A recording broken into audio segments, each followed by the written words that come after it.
Bonsoir à vous tous et bienvenue à la 10e séance de formation sur la gouvernance de l'Internet dans le cadre, de l'école virtuelle sur la gouvernance de l'Internet. Et merci à Glenn et pour l'invitation. Thank you, Glenn, for the invitation. Aujourd'hui, nous avons abordé surtout l'aspect social et culturel de la gouvernance de l'Internet. Moi, je suis Oubed Sendi, j'ai plus de 7 ans d'expérience dans le domaine de la gouvernance de l'Internet. J'étais président de l'Internet Society chapitre Haïti. Je suis jusqu'à présent membre du conseil de cette association. Je suis aussi membre du conseil de ICANN Atlas, donc qui s'occupe des droits des utilisateurs d'Internet dans le monde et à travers ICANN.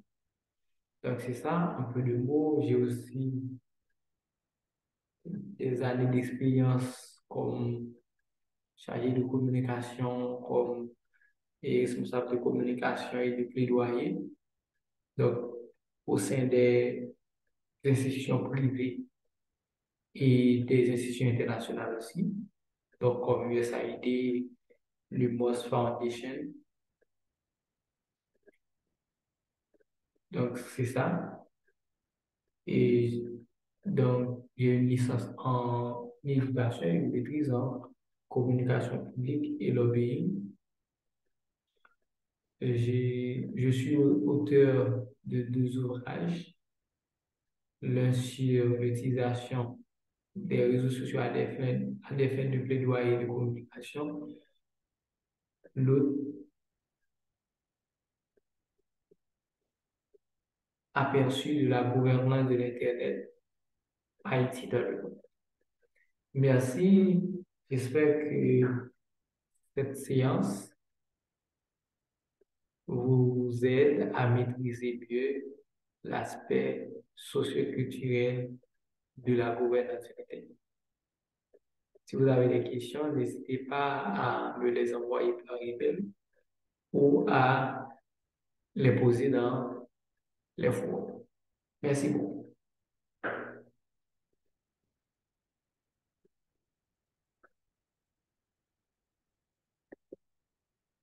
Qu'est-ce qu'on aura à traiter aujourd'hui? L'aspect socioculturel de la gouvernance de l'Internet, qu'est-ce qu'on voit?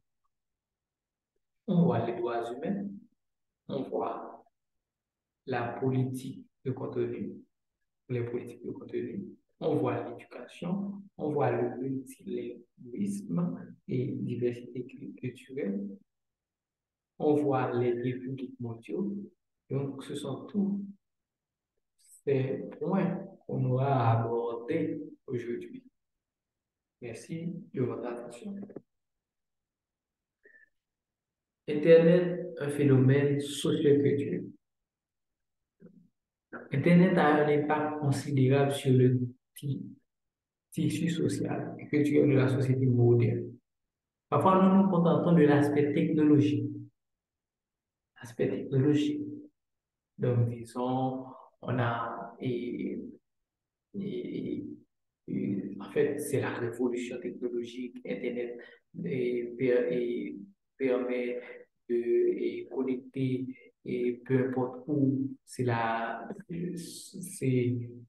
en fait, et le monde est devenu, grâce à cette révolution, un village. On parle aussi de l'Internet des objets. On parle maintenant de metaverse. Donc, surtout, nous voyons l'aspect technologique. Mais Internet reste un phénomène social.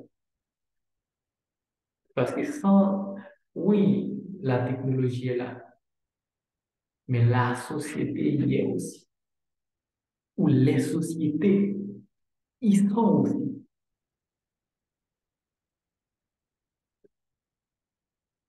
L'aspect social, dans un angle plus ou moins positif. Donc, l'Internet doit avoir un impact positif sur le milieu humain dans lequel nous vivons et qui est caractérisé par ses institutions, ses lois, ses règles. Donc, l'Internet, donc, certains ont tendance à se cacher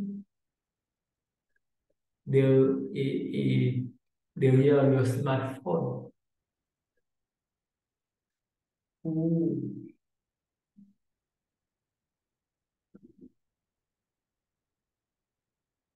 pour essayer de commettre des infractions, des crimes. Donc, l'Internet,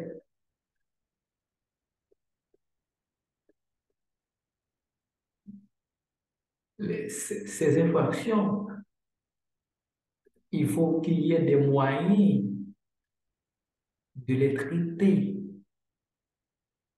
Il faut qu'il y ait aussi des institutions pour élaborer des règles adaptées. C'est ce qu'on verra à la fin de la présentation. Et l'aspect culturel, c'est l'Internet doit avoir un impact positif sur le système de pensée, les rituels, les normes, les attitudes et les croyances de la société. Donc, on n'espère pas que avec l'Internet, que les rituels des Haïtiens, des Congolais disparaissent au profit d'autres rituels venant du monde occidental, par exemple. Les attitudes africaines.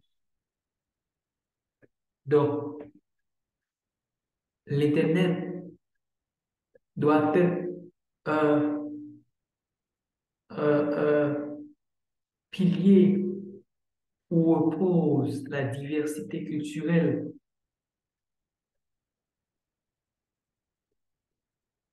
Donc, l'Internet, donc on va le voir plus, et dans les prochains slides. Ma langue, c'est le créole. Sa langue, c'est l'anglais. Donc, il faut que sa langue soit aussi significative que la mienne, ou il faut que ma langue soit aussi significative que la sienne. Donc, c'est très important. Donc, et c'est pour cela, donc, on va le voir plus devant, qu'il est nécessaire d'avoir des contenus. On parle de multilinguisme.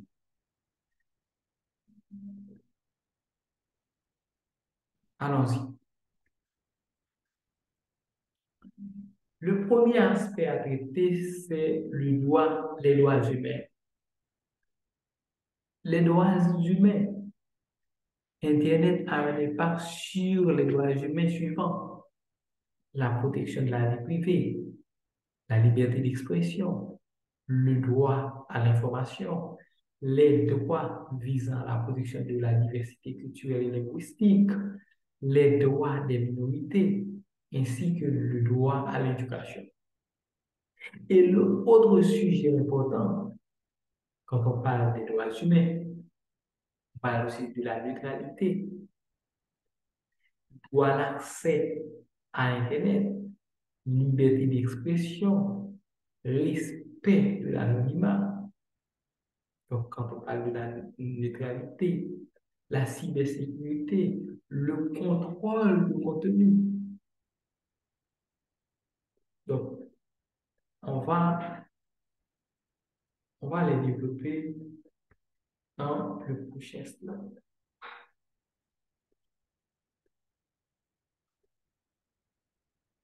accès, l'État important accès. 2,7 milliards de personnes n'ont pas accès à Internet jusqu'à présent. Un tiers de la population mondiale. Les chiffres viennent selon les données, donc on est maintenant à 1 milliard.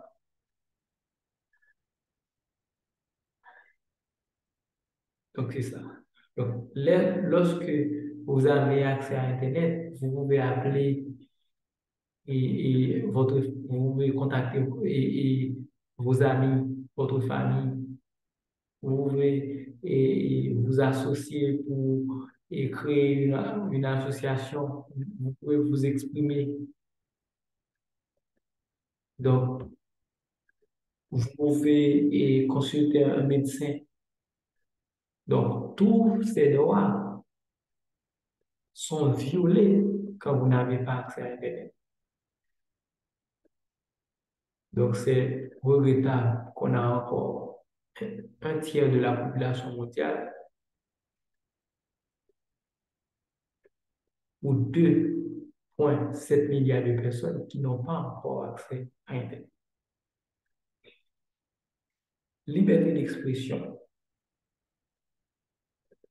En 2022, les utilisateurs de 53 pays ont subi des répercussions juridiques pour s'être exprimés en ligne, entraînant souvent des peines de prison.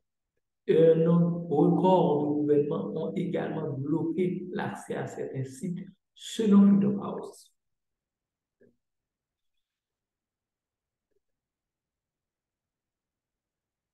Donc, le droit, vous avez de vous exprimer quand vous êtes chez vous, quand vous êtes en public.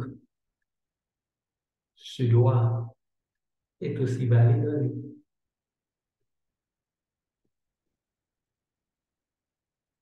Donc, les utilisateurs de 53 pays, c'est très significatif,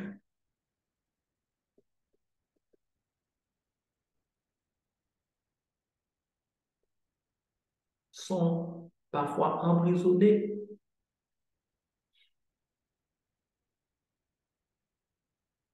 Donc, pour avoir dit quelque chose qui ne, qui ne plaît pas au gouvernement, qui,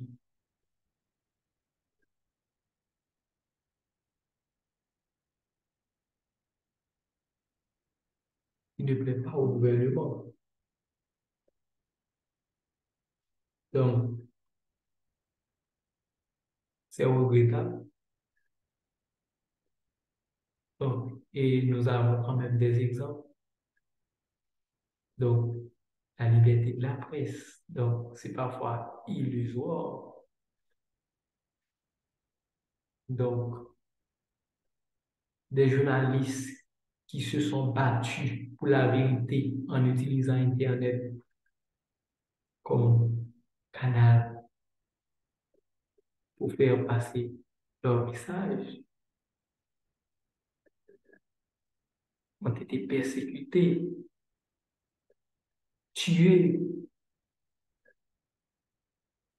Snowden, qui a révélé des secrets du gouvernement américain, a été pourchassé. Il s'est vu réfugié en Russie.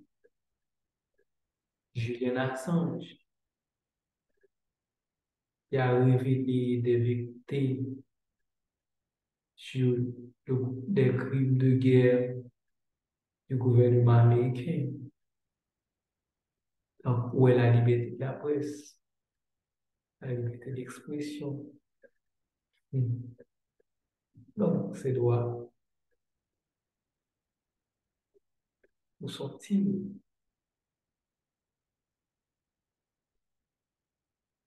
Et les gouvernements s'amusent aussi à bloquer l'accès à certains sites.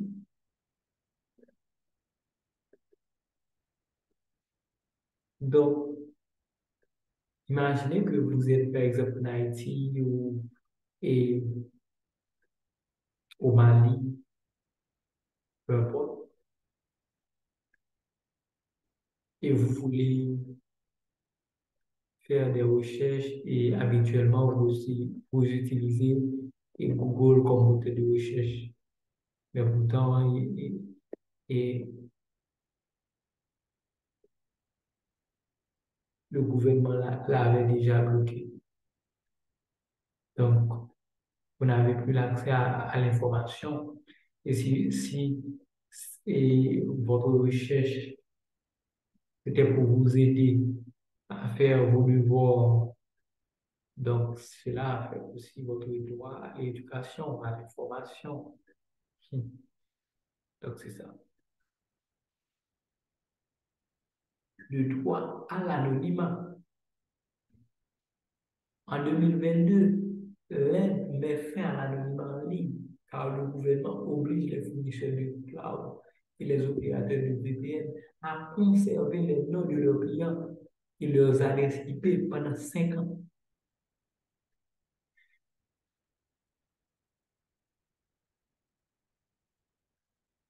Donc, c'est très regrettable.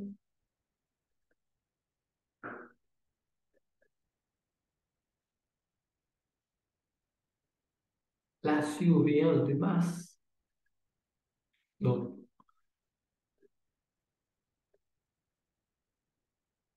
on vous surveille. Imaginez que vous êtes chez vous, c'est une violation de votre vie privée. Vous êtes chez vous et certains États ou un État quelconque pensent que vous êtes un outil précieux pour eux afin qu'ils atteignent, afin qu'ils puissent poursuivre d'autres objectifs. Ils peuvent vous mettre sur écoute, écouter toutes vos conversations, donc les plus intimes. Donc, vous pouvez être dans votre lit et, et que vous êtes en direct quelque part. Donc, c'est ça.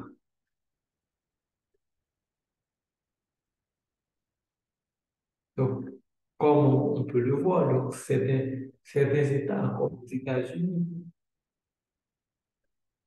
ont autorisé le système de surveillance massive de l'Internet de la NASA dans leur loi nationale. Donc, ils ne respectent aucune autre exigence du droit international en matière de droits humains. Donc, surtout au nom de la défense nationale.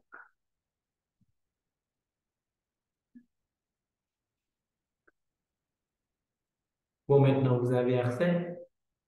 Il y a aussi la sécurité en ligne, la cybersécurité. Le délit de fourniture d'informations et de son infrastructure sous-jacente sous la forme de fermeture de réseau, par exemple, viole une large gamme de droits, en particulier en restreignant l'accès à l'information et la possibilité pour les individus de s'exprimer, de se rassembler pacifiquement et de s'associer, mais aussi de profiter d'une série de droits économiques, sociaux et culturels. Donc, c'est ça. Quand quelqu'un vient en utilisant, vient et commettre une attaque contre votre ordinateur, votre téléphone ou l'infrastructure de l'entreprise et, où vous êtes, où vous travaillez, pardon. Donc, surtout par exemple, vous avez votre ordinateur où ça a été piraté. et vous n'avez plus accès. Donc, quand vous n'avez plus accès à l'information, vous n'avez plus accès à votre liberté de vous exprimer, vous n'avez plus accès à votre liberté de s'associer, d'association, et vous n'avez plus d'accès à vos droits de créer des initiatives économiques. Donc, il y a l'e-commerce, pardon, le commerce électronique.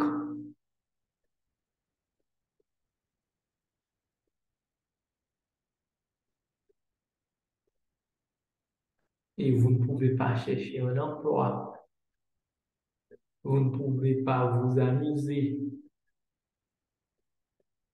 vous ne pouvez pas visionner un film. Donc, votre droit, quand vous êtes victime d'une attaque, donc tous ces droits sont aussi affectés.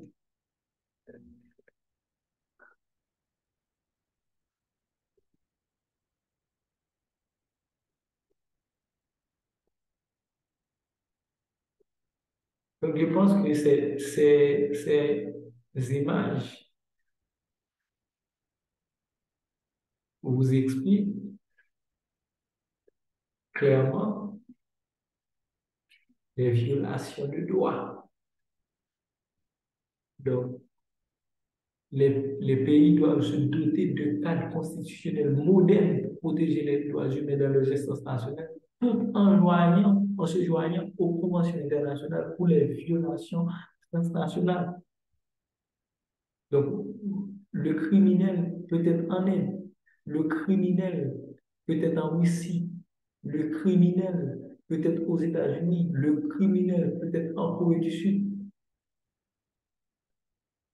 Et, et ce sont, et il y a déjà, ils avaient déjà des cas très courants, très populaires. Donc, une attaque a affecté la production Sony aux États-Unis, le film Sony aux États-Unis. Un film qui devrait sortir d'interviews autour de le film pour titre de interview. Donc, c'était autour et, du président de Corée du Nord. Donc, c'est ça. Donc, ou du dirigeant du Corée du Nord. Donc, c'est ça. Donc, selon ce que on a apporté de la presse, on, on, on a, on a dit que et, que l'attaque cybernétique vient surtout du Corée du Nord. Donc, et le film, sous l'administration d'Obama, je crois, a été piraté et publié en ligne avant même sa sortie. Donc, c'est ça. Donc, ces crimes, disons, ces crimes transnationaux, comment peut-on les traiter? Ces piratages, les attaques transnationales et, contre l'entreprise de pays tiers, de l'entreprise de pays quelconque. Donc, c'est ça. Non seulement on doit avoir des cadres conditionnels et constitutionnels modernes pour protéger les droits humains à travers nos instances internationales, nos instances nationales, mais nous devons aussi nous joindre aux conventions internationales. Dans les conventions internationales, on a des déclarations communes, on a des points où nous, nous avons des accords. Donc, c'est ça. Donc, par exemple, et comme vous le voyez là, ici, donc on a et, 100 days no Internet. Et ici, c'est surtout pour la surveillance de masse. Et ici, donc, c'est pour la liberté d'expression. Donc, on, on lui met, on lui met une main dans la bouche. Donc, c'est ça.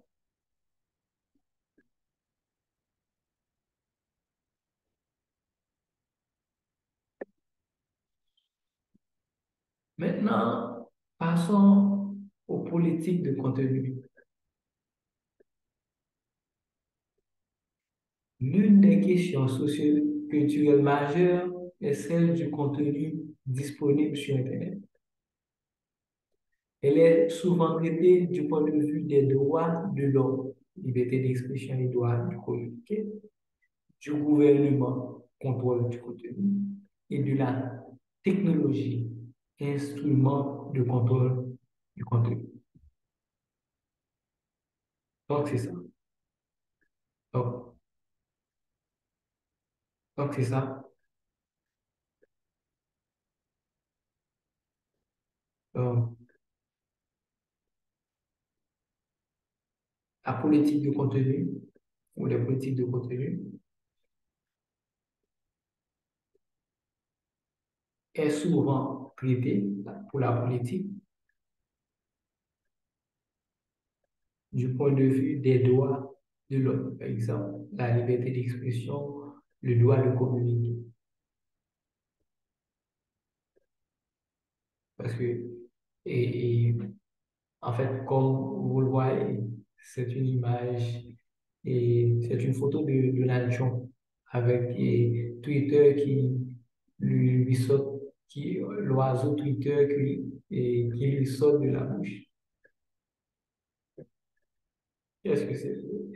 Et je pense que vous avez une idée de Donald Trump, donc qui a été bloqué sur Twitter. Donc, et cette démarche, donc, si quelqu'un vous bloque sur une plateforme, Twitter, Facebook, peu importe, donc, cela affecte sûrement votre liberté d'expression. Cela affecte et surtout votre droit de communiquer. Même si aussi il y a les politiques de contenu. La plateforme définit ce qui est interdit, comme l'appel à la violence, la pornographie infantile, les fausses informations. Donc, je crois que Donald Trump a été banni en raison de ces tweets qui, selon des médias, incitent ses partisans à la prise du Capitole.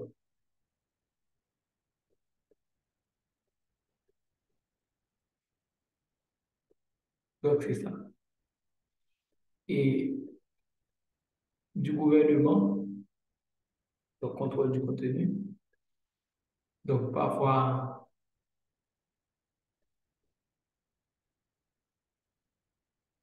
le gouvernement interdit certains types de contenus qui lui sont indésirables. Et de la technologie, aussi instrument de contrôle de contenu. Donc, on a par exemple les fournisseurs d'accès qui, qui peut agir en ce sens, donc de restreindre l'accès à certains contenus sous l'ordre du, du gouvernement. Donc, on va voir plus maintenant. Les discussions sont généralement centrées sur trois types de contenus. Contenu pour lequel il existe un consensus généralisé sur la nécessité de contrôle.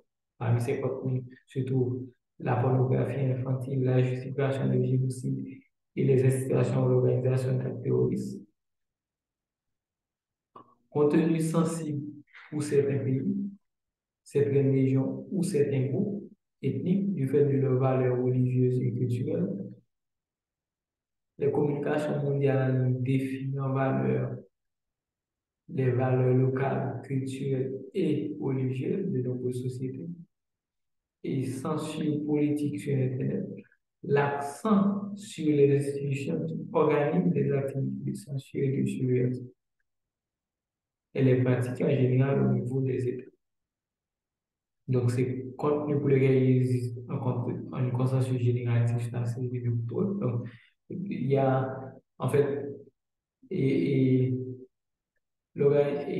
incitation à la haine, incitation au racisme et les génocides et la justification du génocide et les actes terroristes. Donc, et je pense que nous sommes tous d'accord que et ces, ces sujets ne sont pas tolérés en ligne et ne doivent pas être tolérés en ligne. Contenu sensible pour certains pays, donc certaines régions ou certains groupes ethniques, du fait de leurs valeurs religieuses ou culturelles. Les communications mondiales défient en effet les valeurs locales, culturelles et religieuses de nombreuses sociétés. Donc c'est ça. Donc, et, donc c'est ça. Donc je pense que je n'ai pas vraiment un exemple, mais et donc, il y a des contenus qui devraient, bon, qui peut-être et sont interdits d'accès et en raison de la religion, par exemple, dans certains pays, il y a une religion unique et une religion unique. Donc, normalement, on va et on ne va pas vous laisser avoir accès à des choses qui dévalorisent cette religion. Donc, ce sont par exemple des contenus sensibles. C'est comme par exemple et un musulman et dans un pays musulman où vous faites une caricature et très dégradante de Mahomet, ou bien d'Allah, etc. Donc ça ne va pas être toléré alors que dans d'autres sociétés, cela pouvait ne rien dire. Censure politique sur Internet. L'accent sur les institutions qui organisent des activités de censure et de surveillance. Elle est pratiquée en général au niveau des États.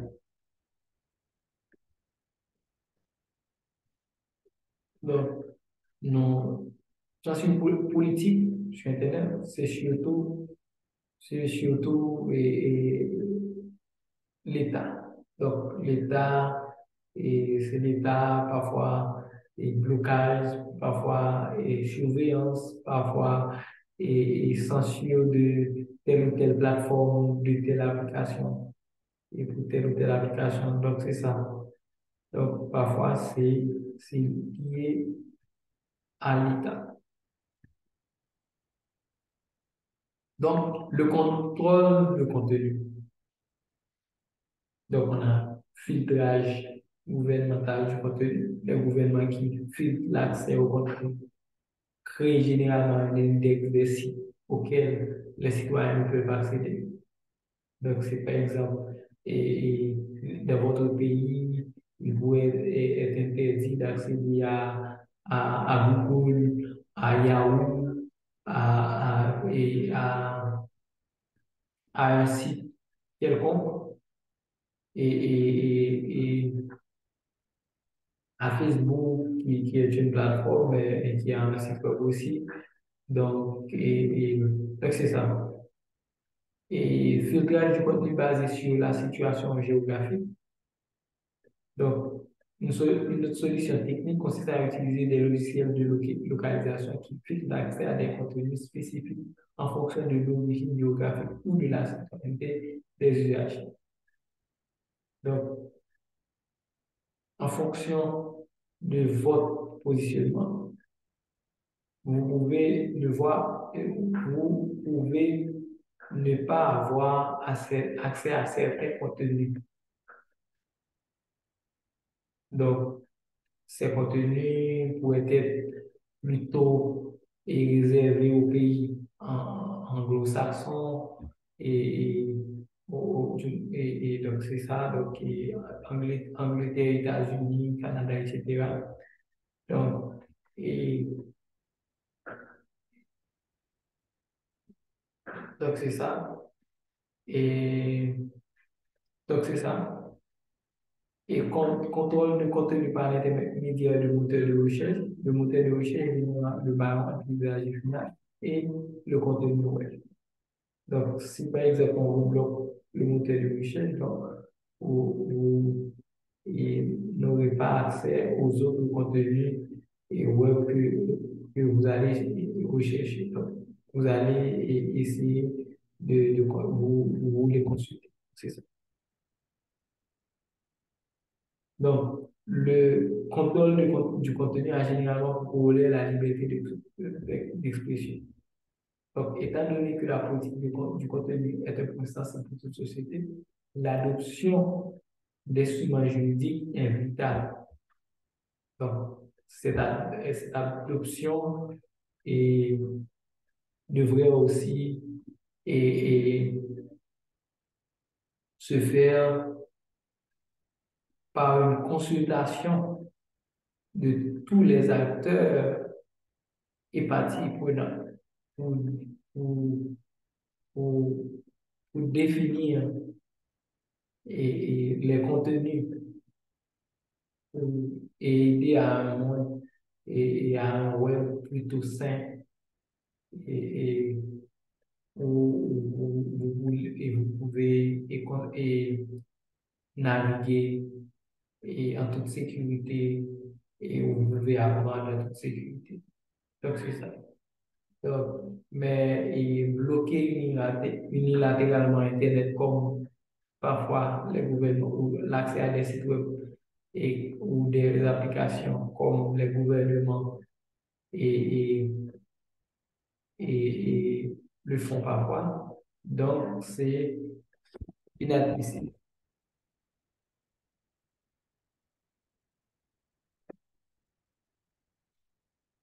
Qui doit être responsable de la politique du contenu? Les principaux acteurs en ce domaine sont les parlements, les gouvernements et les FA, les fournisseurs d'accès à Internet. Ils déterminent quel contenu doit être contrôlé et comment. Les FAI sont généralement responsables de la mise en œuvre du filtrage du contenu. Les plateformes comme Facebook, YouTube, Twitter, Instagram, etc. ont leur politique de contenu et suppriment par le biais de signalement des incitations à la violence, des fausses informations, de la pornographie infantile, de la propagande et haineuse. Donc, c'est ça. Donc, c'est très important. Donc, à travers, donc, on ne peut pas le faire aussi sans la participation de toute la société civile et d'autres acteurs. C'est important. C'est pour cela que je parlais avant de l'implication des acteurs et de tous les acteurs et parties prenantes dans, et pour un consensus autour de quel contenu doivent être tolérés, quel contenu doivent être bannis. Donc, c'est ça. Mais comme on peut le dire, je pense que tout le monde est d'accord et, et je pense que tout le monde est d'accord que l'incitation à la violence pour une information ne doit pas être tolérée en ligne. Donc, c'est ça.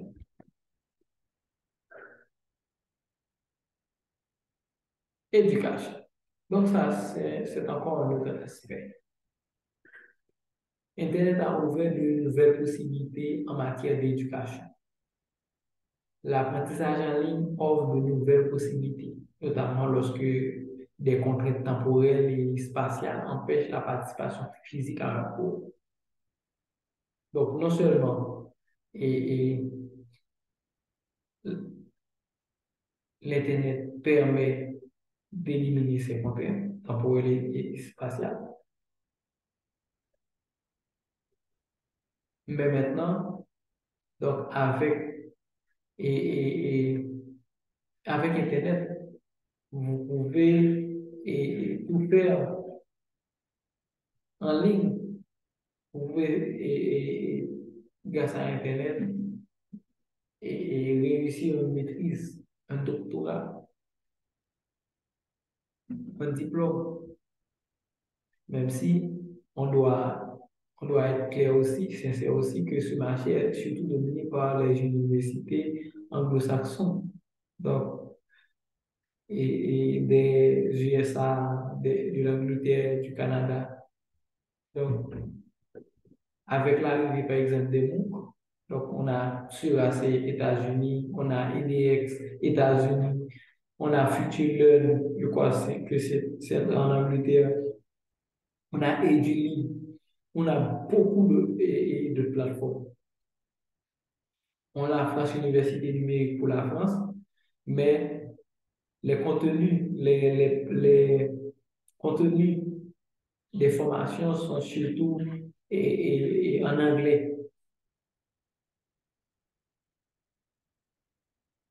Mais quand même, on doit, on doit se féliciter de cette démocratisation jamais vue du savoir. Donc maintenant, vous pouvez avoir accès au contenu de Harvard, de MIT, depuis votre confort à la maison. Donc c'est ça. Même si maintenant, et si vous avez une maîtrise sur ces mêmes plateformes, donc ce ne sera pas trop abordable, surtout pour les pays en développement.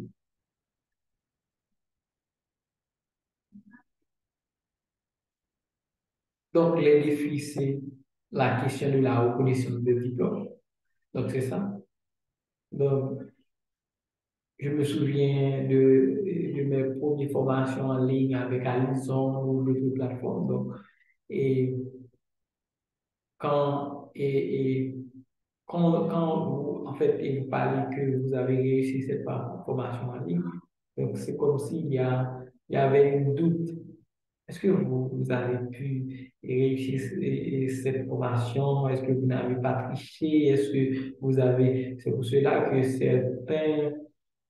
certains cours exigent et, un examen surveillé avec France Université numérique et puis les formations à distance de l'Agence universitaire de la francophonie. Donc, on parle du modèle hybride, donc à la fois à distance et en présentiel. Les enfants ont toujours été vulnérables à la victimisation. La plupart des questions relatives à la sécurité sur Internet concernent les jeunes et surtout les mineurs.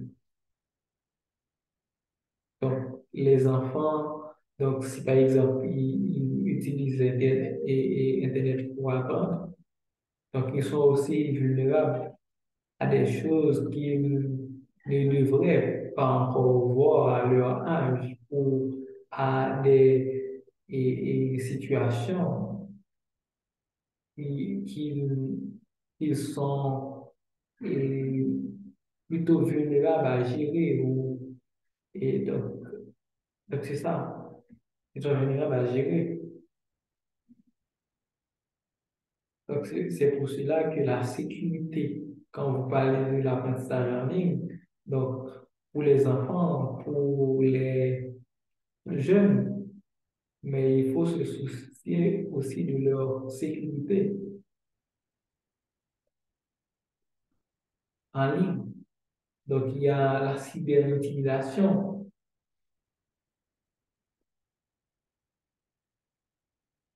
Donc c'est ça. Le principal défi auquel éducateurs et parents doivent faire face afin de protéger les enfants en ligne est le fait que les jeunes de l'ère numérique sont bien formés de l'utilisation des TIC. Donc, les éducateurs, les parents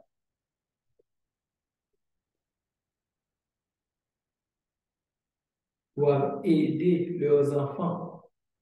Donc, on parle de la parentalité numérique. Donc, le parent peut servir de coach pour ses enfants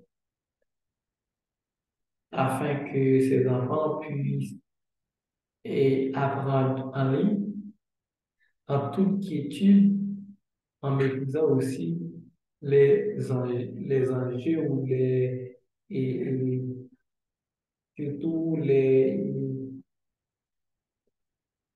oui, les enjeux liés à sa connexion sur ce monde et dans cet univers digital. Donc, c'est ça. Donc, c'est ça.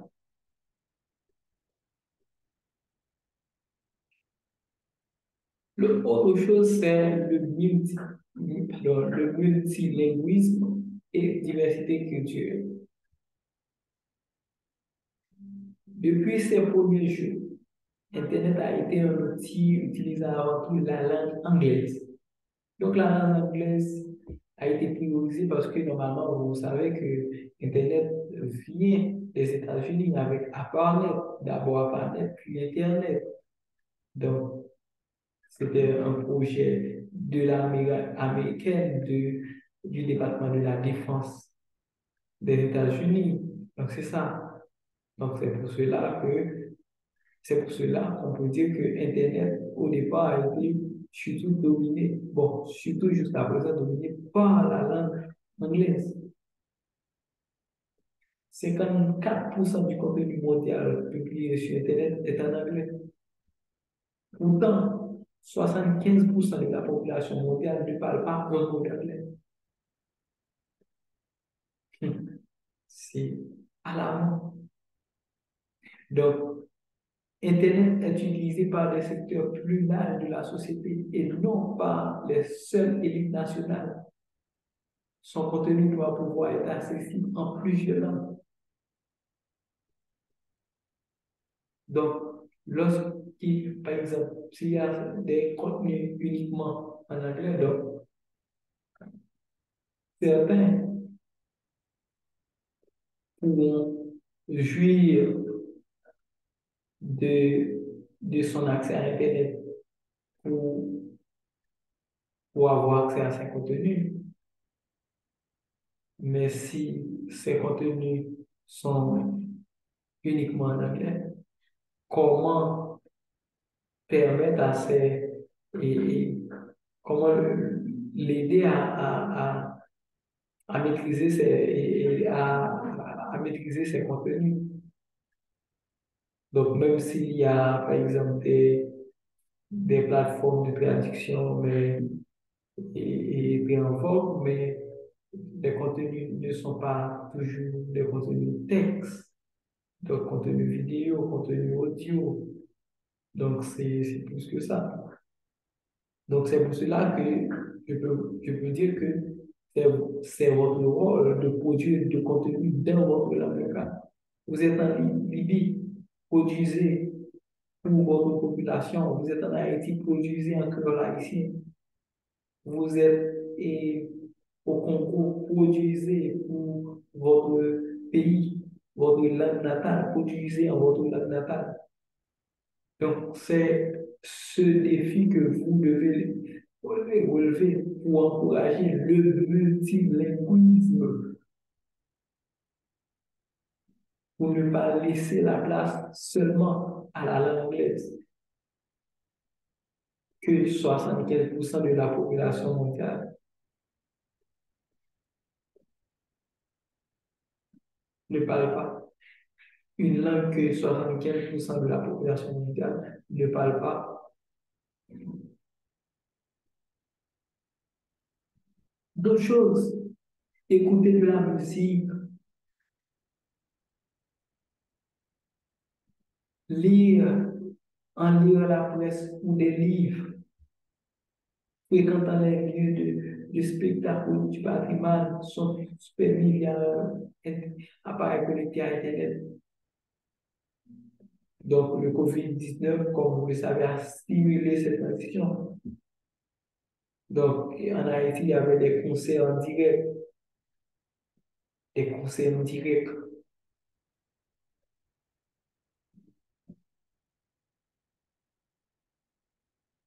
Quoi, le monde anglo-saxon profite bien de cette facilité d'accéder à des marchés internationaux par le cinéma. Donc, par exemple, Black Panther. Black Panther vient de sortir, séduit les Noirs, mais profite surtout à Walt Disney et compagnie de l'industrie du cinéma américain. Donc, ce n'est pas seulement au monde anglo-saxon, aux Américains, aux Anglais, au monde occidental de, de nous imposer un marché, mais c'est notre rôle aussi de vendre notre musique, de faire de notre presse une presse internationale, de publier nos livres sur Amazon.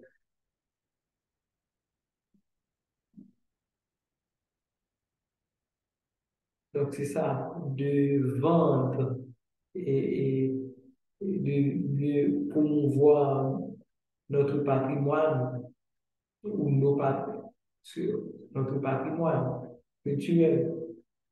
Par exemple, en Haïti, on a la citadelle La Ferrière, on a le palais sans souci, des sites touristiques inexploités.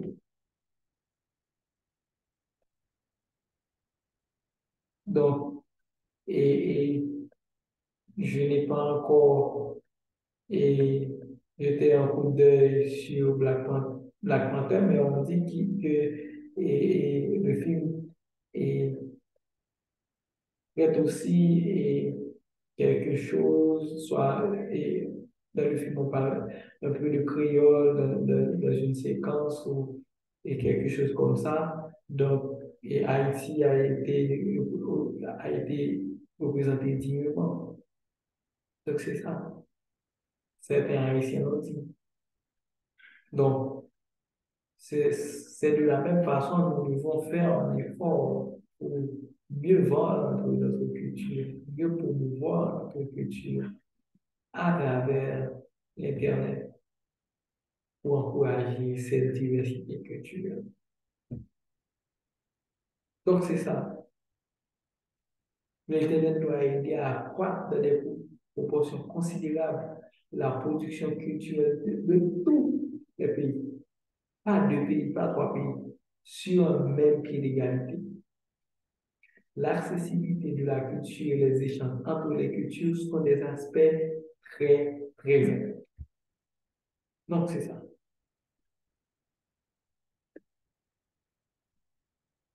Maintenant, on arrive presque à la fin. Donc, biens publics mondiaux, après c'est merci et bye bye. Après, le concept de biens publics mondiaux peut être appliqué à de nombreux aspects de la gouvernance de l'État. Les liens les plus directs touchent à l'accès à l'infrastructure d'Internet, à la protection des connaissances actives, pardon, connaissances acquises par des interactions sur Internet,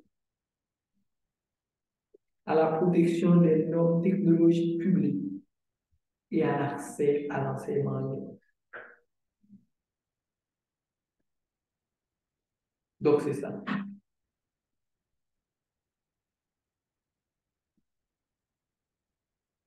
Donc, parfois, certaines personnes qui habitent dans les milieux ruraux n'ont pas accès à l'infrastructure. Si c'est un bien public, le bien doit, doit être accessible.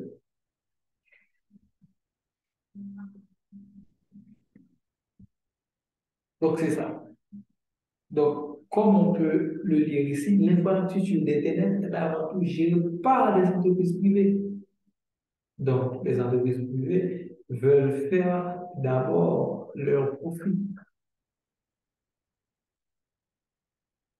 L'un des défis est d'harmoniser le caractère privé de l'infrastructure d'Internet et son statut de public mondial.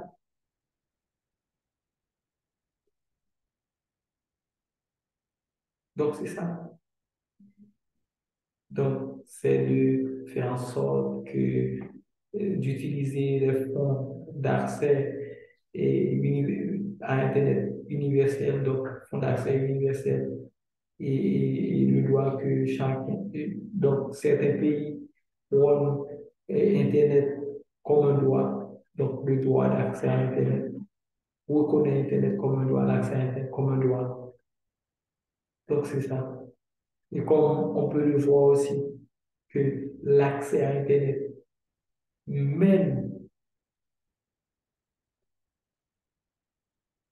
et directement à, à au droit que nous avons de nous exprimer, au droit à l'éducation, même au droit à la santé, il y a, et la télémédecine, à la liberté d'expression. Donc, c'est ça. Donc, certains pays reconnaissent l'accès à Internet et comme un droit, comme un droit. C'est ça. L'une des quatre principales caractéristiques d'Internet est l'interaction d'usagers dans le monde entier et la production de connaissances et d'informations qui en résulte. L'une des principales caractéristiques d'Internet est l'interaction d'usagers. Donc, il y a beaucoup d'interactions, beaucoup d'interactions.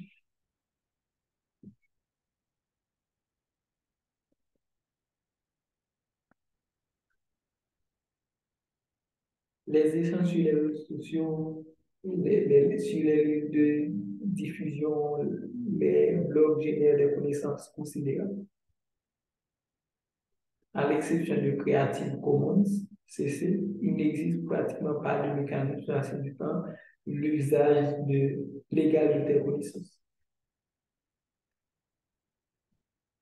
La gouvernance de l'Internet devrait être exercée dans l'intérêt commun et ne pas faire l'objet d'un contrôle du gouvernement. Donc, c'est ça. Donc, avant de terminer, donc c'est ça. Lorsque vous publiez quelque chose qui a, et quelqu'un, par exemple, et vous avez publié quelque chose dans un forum ou dans une liste de diffusion, donc, hmm, donc il n'y a pas de mécanisme qui permet à une autre personne de l'utiliser. Pourtant, même sur les réseaux sociaux, donc et des experts peuvent s'exprimer. Et un copier-coller, et quelqu'un pense que c'est vous qui a mentionné, et c'est, quelqu'un peut penser que c'est votre opinion, et pourtant, c'est l'opinion de l'expert. Donc, l'opinion n'était pas protégée parce que c'est en ligne, c'est sur les réseaux sociaux. Donc, et comment citer, donc dire que dans tel commentaire, comment donner le lien. Donc, ça, c'est autre chose. Donc, il faut des mécanismes permettant et- d'utiliser ces connaissances. Donc, c'est ça. Donc, c'est ça. Donc, bien public. Donc, les infrastructures d'Internet. Donc, l'accès à l'infrastructure d'Internet. Donc, et protection des connaissances acquises par des interactions sur Internet, la protection des normes technologiques publiques et l'accès à l'enseignement en ligne. Donc, ce sont ces points qui concernent surtout les biens publics mondiaux. Donc, c'est ça. Et je ne sais, et je pense que si vous avez des questions, vous pouvez, vous pouvez me les poser. Après, vous pouvez me les envoyer par email. Je pense que vous avez déjà mon email est sur la plateforme et modèle école virtuelle sur la gouvernance de l'Internet. Vous pouvez m'écrire et pour les questions. Donc, c'est ça. Merci beaucoup à tout le monde. On va suivre cette séance. Donc, et j'espère que et, et cette séance a été très utile pour votre formation. Et déjà, je vous conseille de passer les quiz et pour recevoir votre certificat avec fierté. Je vous remercie et bonne fin de journée. Ou bonne nuit. Ça dépend. Ou bonjour. Bonne journée. Donc, c'est ça. Merci beaucoup.